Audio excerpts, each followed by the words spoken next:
let's get started. I'm going to do my best to rotate where we start. Please help me as I do that, because I am not infallible. But we will start with opening statements, and we will start with Senator Emily Randall. All right.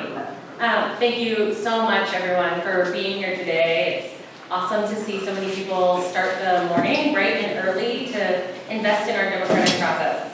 I'm State Senator Emily Randall, and I've had the honor of representing the 26th District, Bremerton, Bremerton, Gig Harbor, and the Key Peninsula for the last 4 years. It's the community that I grew up in. My dad graduated from East High, and my mom from South Kitsap High School, and it's so special to get to bring the voices of the community members and neighbors and educators, family and friends and loved ones who helped raise me to Olympia, to make sure that your voices are part of the process.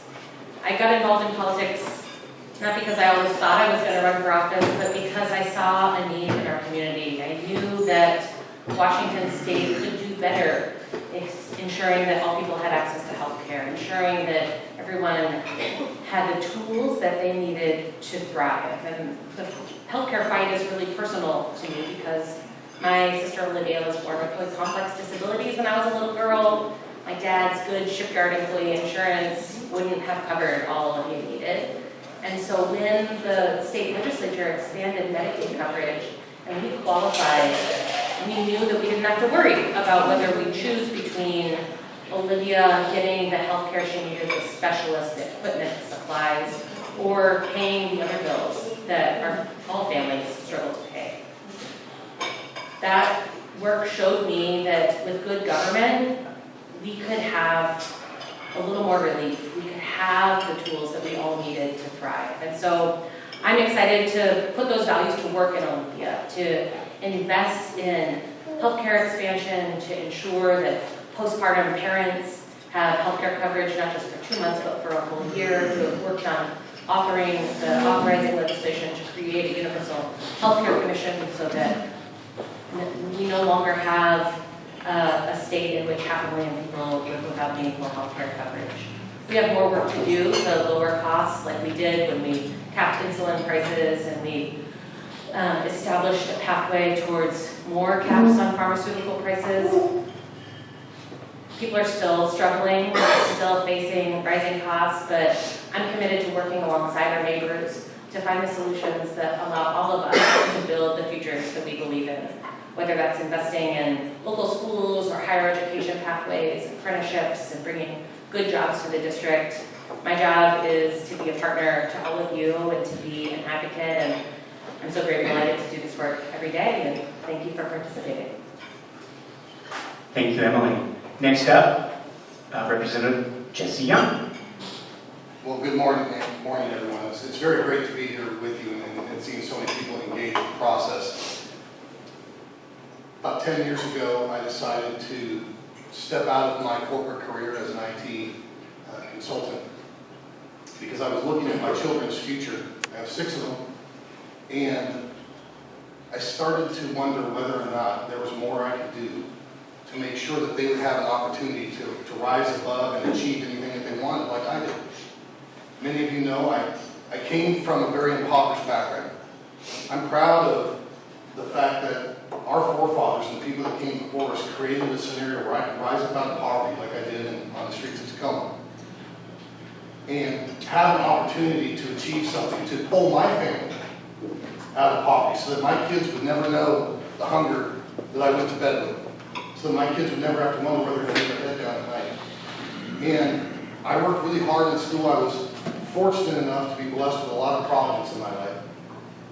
I was able to become a Washington State Scholar, graduate valedictorian of my high school class, and I was able to get accepted to the University of Notre Dame and really change my stars.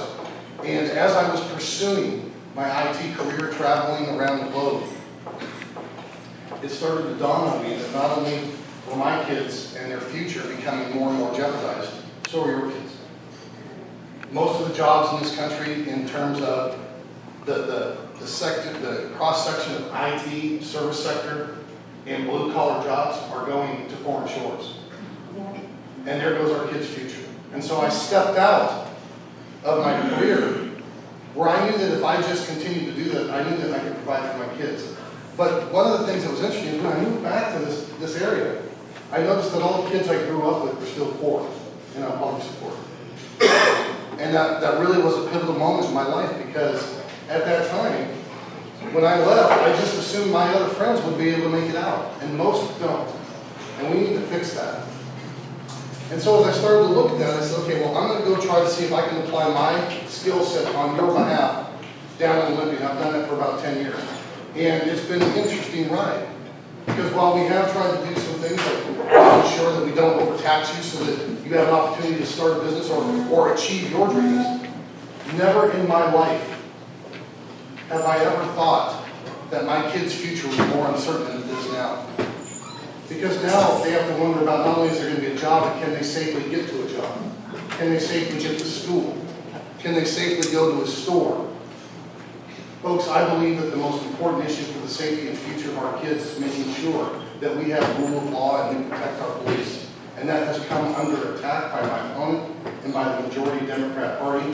And so as your next state senator, I will make that my number one priority. Emily, you get the first go. What makes you more qualified to serve the residents of Kitsap County than your opponent? Be specific, it says. All right. Well, the beauty of our democratic process is that that's your decision to make. Which of us is more qualified? Which of us aligns with your values? Which of us is going to do the work that you see most pressing in the community? But I'll say, from the thousands of conversations that I've had with neighbors over this last year, we've knocked 20,000+ doors. I've had over 2,000 conversations myself with regular people on their doorsteps. I hear that people want someone who's going to fight for investments in housing affordability.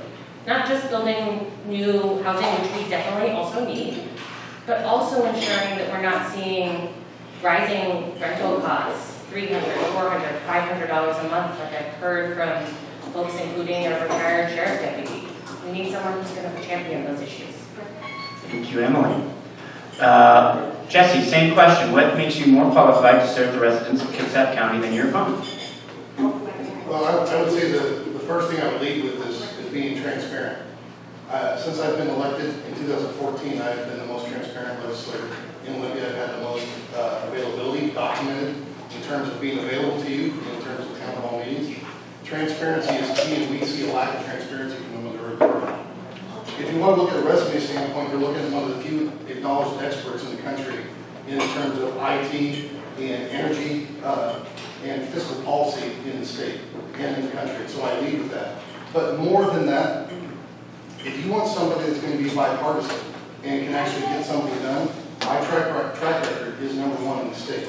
Statistically, by all independent think tanks and recorders of our votes, I have the most bipartisan voting record, the largest list of bills that have been bipartisanly co-sponsored and unanimously passed. I've done that from the minority. I believe that when I tell you that I'm going to go try to work across the aisle, I need to keep that word, and I've done that. So by all measurables, I have the most bipartisan voting record. And that will continue to be. Thank you, Jesse.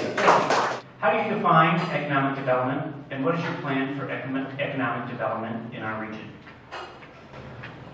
Well, economic development means that you have an opportunity to provide for your family, and the economy will be there for you. We need greater consistency in our tax policy, and we need lower costs so people can afford to actually start up. We have seen in this state a mass and a gross misuse of the public dollar. And as Representative McEwen has pointed out, we've seen a doubling of the state's spending, yet we haven't seen a doubling in terms of state output. And when it comes to economic resources for our families and for small businesses that want to start up, we need to deregulate massively so that they have an opportunity, businesses have an opportunity to start and open those doors so they can provide jobs for them and their family. We also need to lower their tax burden and give them a consistent tax burden by writing balanced budgets. There's only 2 members up here that have ever delivered a balanced budget for you. I'm one of them. So is Representative McEwen. If we provide that consistency, and we actually get off the back of our tax-paying business owners, they can produce an economic output that our kids Thank you. benefit. Thank you. Same question. How do you define economic development, and what is your plan for economic development in our region? Thank you, John. When we think about economic development, I think it's important to root ourselves in the reality that our economy is our neighbors. It's the business owners and the working people who keep our economy running, who ensure that, we can keep food on our tables and keep the lights on, but also invest in growing opportunities for more of our neighbors. For decades, Washington State had underinvested in our higher education financially. I was one of those high school graduates who had to leave the state in order to afford to be a first-generation college grad. Western was more expensive than my private school on the East Coast for my family. And my partner, when she was working at Microsoft and recruiting for her team, so often had to board a plane in order to recruit well-trained workforce. So I worked with business owners to ensure that we made the investments we deserved in the Washington State College Grant, our financial aid program. It's not just for 4 years and 2 years, but also apprenticeship. Thank you. Next question. Oh, yep. Thank you, Jesse. You guys are going to have to help me down. Go ahead. One additional minute, Jesse. Well, this is such a vital topic, especially for the future of our kids. I would just like to challenge my opponent on a couple of economic factors. Number one, she voted for a gas tax increase that's going to land in January. I think that is very dangerous for our economy right now and for our working class and low-income families. She's also voted for an energy tax that's going to raise home heating costs this winter. And so I'm pledging right now that upon being your senator, I will vote to immediately stop those tax increases from hitting our working class and low-income class folks. And so I'm wondering right now if she will pledge to reverse herself and stand against the majority party that has inexorbitantly raised our taxes. We cannot absorb, as an economy, another 49-cent per gallon gas tax increase or an energy tax that we would be putting on our most vulnerable. So my question and challenge right now is, will you stand against that? And will you commit right now in front of everybody to not vote and to actually repeal those taxes? Well, I'm not sure the point of the challenge card was to ask me a question with a yes or no answer. But what I will say is that when I go to Olympia and balance investments and tax policy, I balance the impact it's going to have on our neighbors and also the impact it's going to have on our planet and our community long term.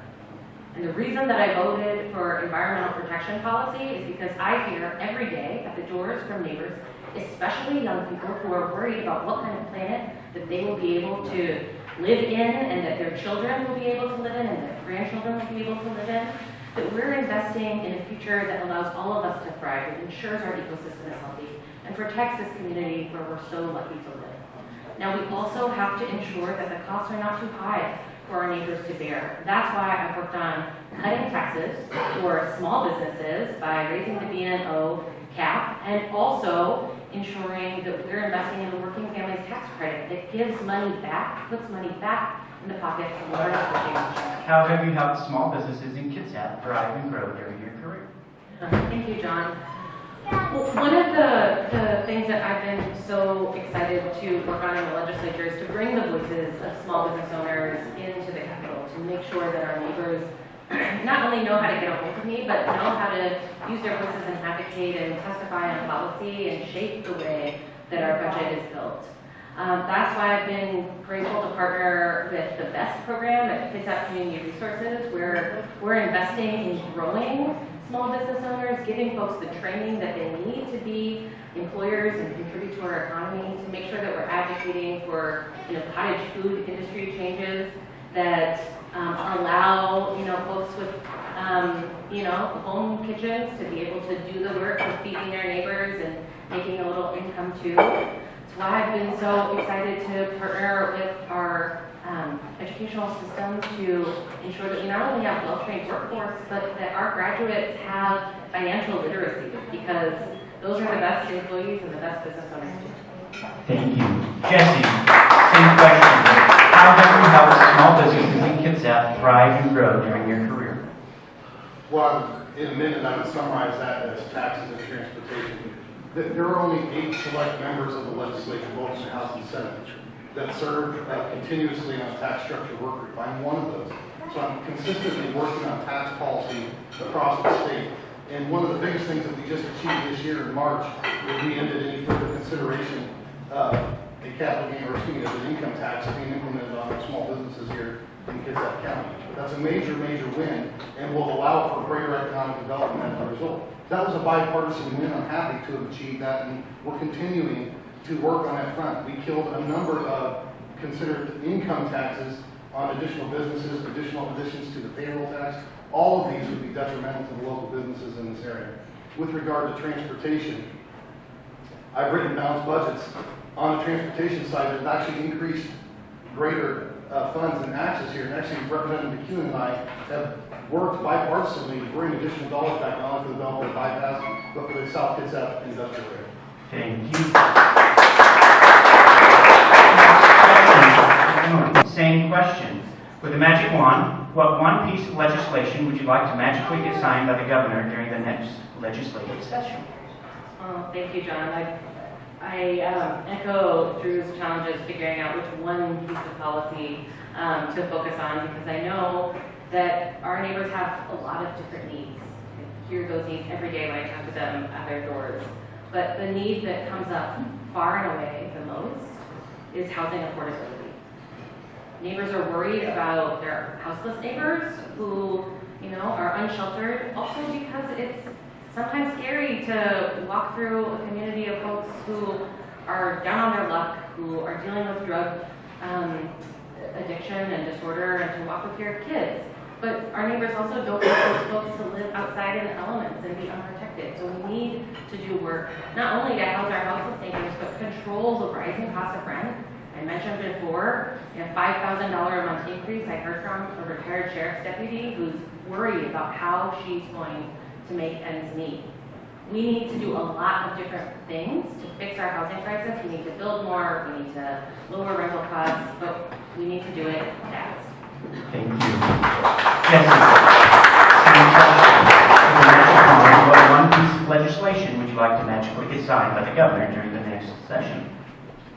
My one piece of legislation would encompass all of the area of public safety. It would first start off with making crime illegal again. That would include making hard drugs illegal again, which Senator Randall supports, making them illegal. We need to make them illegal. Hard drugs like cocaine, heroin, fentanyl, that problem is hurting our kids. We need to make those illegal again. We also need to restore the ability. Unfortunately, Senator Randall voted for the bill that stopped our police's ability to detain or pursue criminals. And she killed the passage of that bill, which we could have done to restore that access this session. When we needed her most, she walked off the floor of the Senate and parliamentarily through procedure killed that bill. When we needed her most, she walked away. We need to restore police's ability to pursue. So we need to make hard drugs illegal again, make crime illegal again. We'll circle back to Emily. Thank you. I think the misrepresentation of your opponent's record is really sad state of politics. This is the toxic political climate that I hear over and over from neighbors that they don't want to see anymore. Now, I just want to answer that when I voted to have a temporary fix to the Supreme Court's Blake decision that came down in the middle of legislative session that basically threw out all our drug laws, I voted for the policy that we knew we could get passed. Representative Young did not vote for the policy. He may have had other ideas, but by not voting for a policy, you vote to keep the status quo, which was a complete decriminalization of all drugs. I've been endorsed by Sheriff Giese here in Kitsap County because he knows that I'm the partner that their department needs to get policy across the finish line, to make sure we're investing not only in accountability, but also in crime prevention, in programs that allow people the care that they need to access healthcare and substance use disorder treatment, and to not commit crime in the first place. Thank you. And because I allowed it in the first challenge, I'll give 1 minute to Jesse as well. Well, interestingly enough, the Supreme Court is the one that originally legalized the drugs through a misinterpretation of law. But when I sponsored the bill to restore that, Senator Randall refused categorically to co-sponsor that bill or run it out of the Senate. She refuses to make drugs illegal again. She wants that possession. And with that possession, our police cannot arrest anybody slinging drugs to your kids on school grounds. And she refuses to take up that mantle. It's disingenuous to try to say that she somehow did something when she absolutely did nothing. It's public record and you can see it. Now, it's interesting. Senator Randall likes to note that she's got Sheriff Giesey's endorsement. You know what endorsement she doesn't have? Any of the major police unions in this state. That's because I have them. And the reason why I have them is because they know that I will unequivocally stand up for you and your children, and I will stand up for them. When Senator Randall was calling them racist and systemically corrupt, I stood up for them. I will always stand up for them because your kids deserve public safety, and so do our police. Thank you both.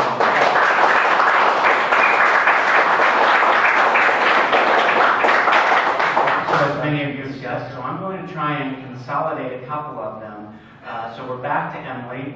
I apologize if these questions aren't going to come out as fluidly because I'm trying to bring them all together. The next question is going to revolve around transportation. Transportation affects us all living out here on the peninsula. There are questions around the ferry system. There is questions around the Tacoma Narrows Bridge. There are questions around Gorst. You have 1 minute to tackle transportation. Go. So my first year in Olympia, I signed on to a transportation package that did then include a gas tax increase against the recommendation of my colleagues who were worried about a first-term member in a swing district. But I did it because we have desperate transportation needs in our community, and I knew that I had to be at the table to make sure that we got the solutions that we need and deserve. And that's why I'm so proud to, this past session, been on the negotiating team for Move Ahead Washington, the biggest, cleanest, greenest transportation package that the state has ever funded. And we did it without a gas tax increase. We did it by relying on previous policy that invests in a greener economy, but also allows us to spend the money we need on fixing the Gorst corridor, on fully funding our ferries, which I know take a while for that money to turn into reliable ferry service, but it's because they've been underfunded for so long, and lowering the tolls on the Tacoma Narrows Bridge, which went down by 75 cents on Saturday because of my bill. Transportation. Well, you're getting a chance to see the major difference between my opponent and me. She supports raising your gas tax. I will never support raising your gas tax because I think working class families need to be able to afford to actually drive to work and be able to put food on your table. Senator Randall says that she just lowered 75 cents. Really, it's a 50-cent deduction because she allowed them to go up 25 cents, number one. Number two, she actually raised your gas tax and she just lied to you. She said that they didn't pass a gas tax. They did. They did it by passing it a year and a half ago and then making sure that it would only strike after this election. Just because you pass it in a different bill a year and a half before you come and spend the money doesn't mean you didn't pass a gas tax. Her taxing policy are costing you triple what she would save the average commuter through her stunt on the narrow bridge. And in addition to that, in trying to get that policy so she could have a political win to say she lowered tolls, she removed the cap on the Tacoma Narrows Bridge so that the Transportation Commission can raise those tolls again. I'm the one that put that cap on in the first place, and as your senator, Next question, we start with Jesse. There's a myriad of questions up here around crime reform. So I think the best way I can put it as a leader in business and someone who operates a business, I've had issues with crime at my business. What are your thoughts on crime reform in our state? Most people are shocked to learn that if we were to double the amount of investment that the state would give to the local budgets of the county sheriff, your police chiefs, and they took all that money and they hired new staff, that we would still be understaffed relative to the national per capita average. And that's a very concerning thing because this defund police movement is very, very real. And oftentimes, senators in the majority, like Senator Randall, say, well, I never voted to defund. Look, I gave a little bit of money in the budget over here. The fact is our budgets have consistently defunded and made it impossible for our police forces, whether it's at the county level or the city level, to appropriately staff. And so as a person that has a proven track record of writing budgets, I will fund our police. I will make sure that they have the capital investment to go hire new police officers. We need to do that so that businesses can grow and thrive, so that your kids are safe when they're waiting at the bus stop in the morning. We shouldn't have to fear when a spouse simply goes to the store to pick up groceries in the afternoon. So I will fund that budget. Thank you, Jesse. Emily, same question. Sure. Later, maybe we can talk about my experiences living in Boston and what it felt like to be safe in the community. But, you know, our work is difficult.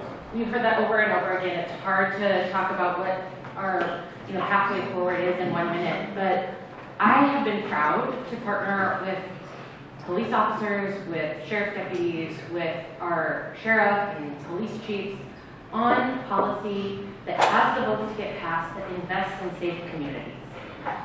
We've increased dramatically our state investment in Washington State Patrol, the only agency that the state legislature directly funds.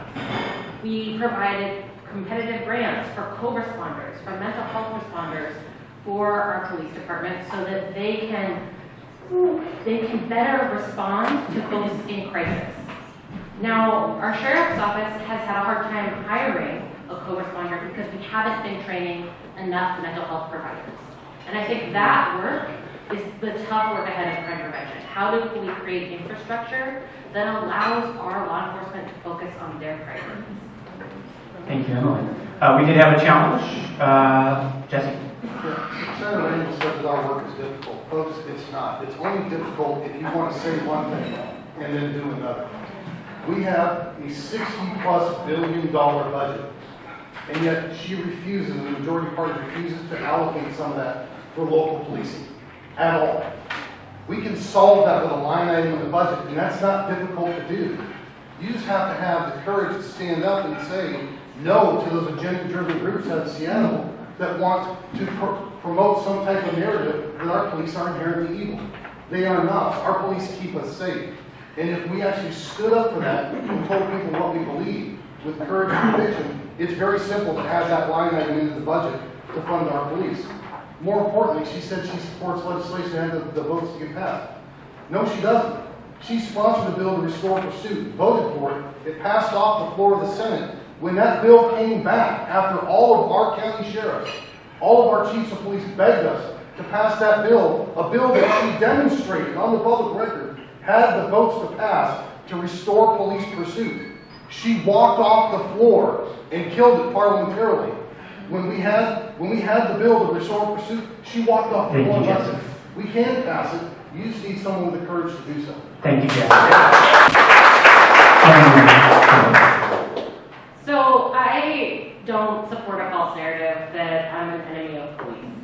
As the cousin of the first woman and first Latina sheriff of Salt Lake County, Utah, I am so proud of my family and all of our first responders for doing the work to keep our communities safe.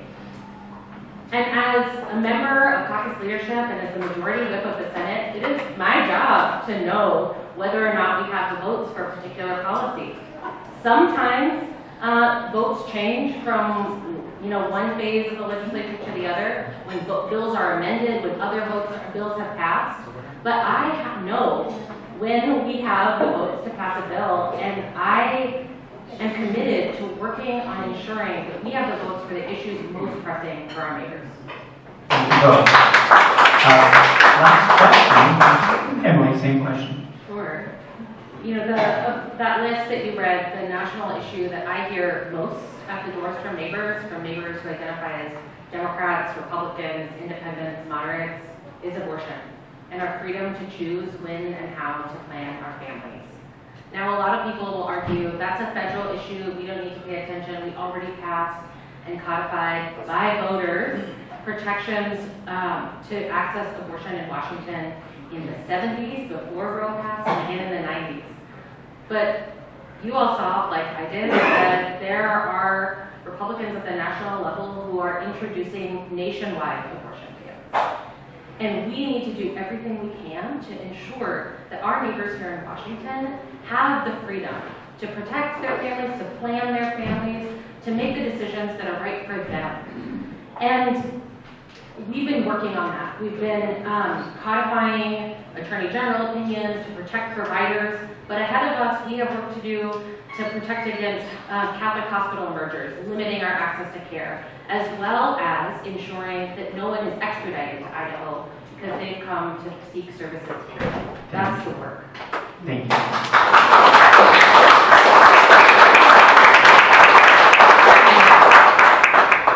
I think that most of you would be shocked to know that right now, legislative staff in Olympia, on both sides of the aisle, are threatened by countries like China. One of the most important things that we can do at state level is our trade and our relationship with Taiwan. This year I was approached on a resolution to work with the Taiwanese consulate by Democrat members who asked me to carry the resolution because in times past when I worked on these issues with them, when they lead the bill, China goes and attacks their family, their staffers' families, and their extended family. China is attempting to exert an influence along the West Coast trading routes in a way that most people are just unaware.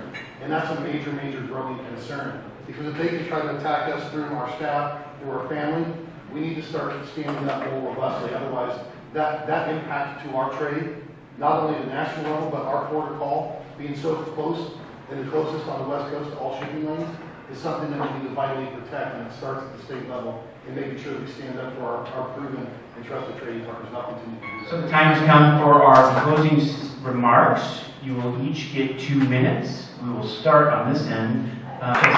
It is an honor to be here before you today. I see that we do share a similar vision when it comes to opportunity for our children and for the next generation. Every one of us, in our own way, wants to provide some form of greater future and opportunity for those that come after us. I think there are too many things that we must focus on if we're going to achieve that. The first is that we must work together. There are contentious issues that divide us, but there are many, numerous issues that we can work together on. And I'm proud to have carved out over about 10 years' time of serving for you a very bipartisan, the most bipartisan record in Olympia. I have the statistically highest percentage of voting against the majority of my own party in the Capitol. And the reason why I have that is because I will continue to stand up for homelessness issues. I will continue to stand up for voter access issues. I will continue to stand up for environmental issues while I continue to stand firm on the principles of keeping our community safe and helping small businesses grow and thrive.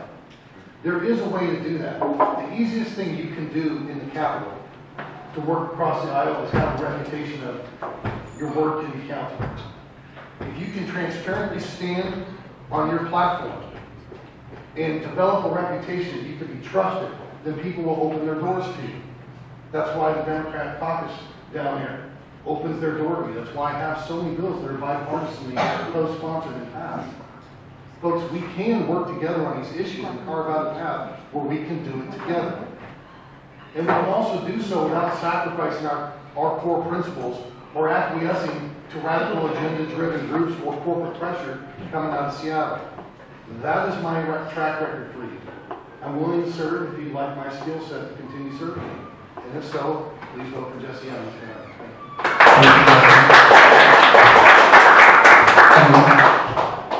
Well, I'm grateful for all of you for being here, and I'm also grateful to my companions at this dais who have all been talking about ensuring that we're working bipartisanly and hand in hand when it's possible. Over and over, I hear from neighbors at the doors who don't want any more of this toxic, extremist, finger-pointing rhetoric. They want us to get down there and get to work on their behalf, to ensure that we are delivering opportunity and hope and a future that's more equitable, that's healthier for all of us, that's greener, and that provides us a pathway and the tools to build the kind of lives that we dream about. You know, that those values raised me here in this community. My grandparents on both sides chose to move to Kitsap County in the 50s and 60s to provide more opportunity for their kids. and to support their neighbors and to build a community that was connected. And that's the work that I do in Olympia. I'm proud to work across the aisle to partner with the Senate Minority Leader John Braun on disability rights issues, to invest in our neighbors who still are struggling, even though we try to pass policy and budgets that invest in everyone. We're leaving people behind. And ensuring that we're bringing everyone along with us into the future that we're dreaming of is the most important work. When we invest in a transportation budget, it needs to be one that invests in all of us. When we pass policy around healthcare, we need to make sure that each person has access to that healthcare that we're talking about. We have so much more work to do, and I'm proud of my track record. I've passed 24 bills in my first 4 years, and I'm going to keep working hard for you if you choose to vote for me and send me back to Olympia.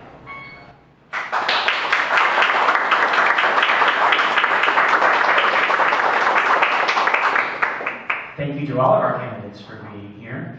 Thank you to the Cloverleaf. Please make sure you take care of the folks here. They open up their doors for us, so we appreciate that. And I thank you for being here, and I will turn it back over to our CEO, David Edmonds.